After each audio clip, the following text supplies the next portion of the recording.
এই ব্লগটা ছিল আগের দিনের রাখির ব্লগ। তো সকালে উঠে আমি ভাবছিলাম যে কোন শাড়িটা পরবো, তার মধ্যে দেখি রাখিও চলে এসছে। তো আমি যেখানে অনুষ্ঠান হচ্ছিল সেখানে চলে গেছিলাম আর দেখছিলাম যে সবাই কাজকর্ম করছে। তারপরে আমি ভাবলাম চলো আমিও একটু কাজ করে দিই। তার কিছুক্ষণ পরে সবাই আসা স্টার্ট করে দিল আর আমাদের অনুষ্ঠানও শুরু হয়ে গেল গান দিয়ে।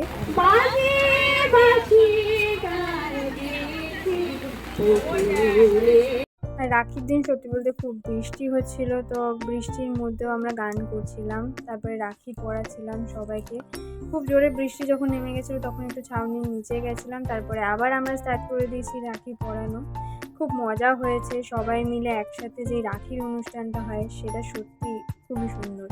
তো তারপরে একটা দাদা আমাকে ক্যাডবেরি দিয়েছিল যাকে আমি চিনিও না। আর তারপরে আমরা বেরিয়ে গেছিলাম কিছু দুস্থ বাচ্চাকে সাহায্য করার জন্য। তারপরে বাড়িতে এসে খাবার খেয়ে রাখি পরে আজকের ভিডিওটা এখানেই। বাই।